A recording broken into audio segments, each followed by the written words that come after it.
Hi, this is my activity modification video. The wheelie workout girl that I chose was Claire. Some background about Claire is that she struggles with her range of motion. It's a lot more limited than other people. She's a lot more rigid, more hypertonic. Her movement is a lot more inward, and it's hard for her to extend sometimes. So we're going to be focusing on those barriers, her control of movement, range of motion, and the physical barriers that would be inside of a classroom. So regarding the physical barriers, if she is either in a gait trainer or in a wheelchair, we would have to make sure that the classroom is structured in a way that she can easily access all of the tables, all of the tables. So we'd make sure that all the tables are spaced apart so that she can go through the aisles of the classroom. And that's more of a general kind of classroom note for this to set up this activity. First, the classroom also has to be accessible. Regarding the specific activity that I chose, it is Heads Up 7 Up. This is a participatory activity that's pretty common in classrooms when there's a brain break, time to kill, or a little celebration of that the students have been doing a great job working.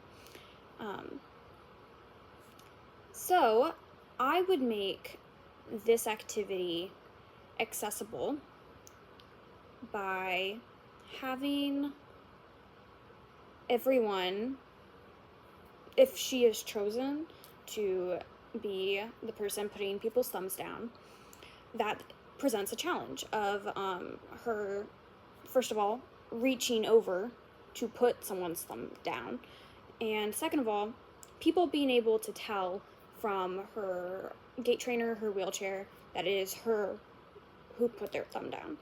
So this would be, how are we going to tackle this? Well, they make like the board pointers that kind of look like fingers. So everyone would be using these kinds of pointers instead of their actual hands to put people's fingers down. So if you get touched by anything, basically, you would put your thumb down.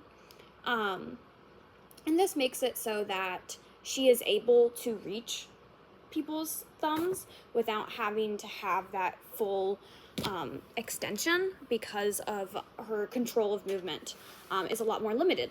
So she would be able to hold it like this and still be able to position herself in a way without her arm being fully extended, as that might be more difficult for her. She would still be able to have a longer reach to put people's fingers down without having to fully extend her arm. And everyone would have to be using this so that people aren't able to tell, well, that wasn't a real person's thumb who put my finger down, so it must have been Claire who did it. So everyone would be using those.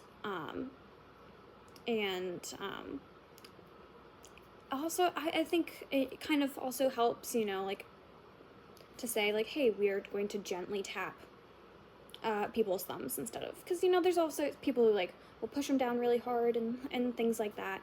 So set more ground rules for everyone to make sure that she is able to participate in this activity and people aren't able to immediately recognize that is her. I would also have people, Claire and everyone else, walk around the whole classroom. Because people, although you're supposed to put your eyes, close your eyes and everything, people don't usually do that. They'll see their feet or see the wheels of her mobility device, or maybe hear the wheels squeaking on the floor. So to prevent that, everyone would have to go across the classroom, like, kind of like maybe in a little zigzag fashion, so that she has gone across everywhere, so that no one knows, oh, well, Claire didn't come to this area, or she was in this area, so she must have put my thumb down. No one would be able to know because she went around the whole classroom, as will everyone else. But this also ties in the fact that the whole classroom has to be accessible because she has to be able to move around the whole classroom. So by setting the basis that she is able to move around the whole classroom, by making sure that the tables are far enough apart that she is able to access the aisles, is a very important part of the accessibility of this activity. So that is what I would do to make this activity more accessible with Claire in mind. Thank you.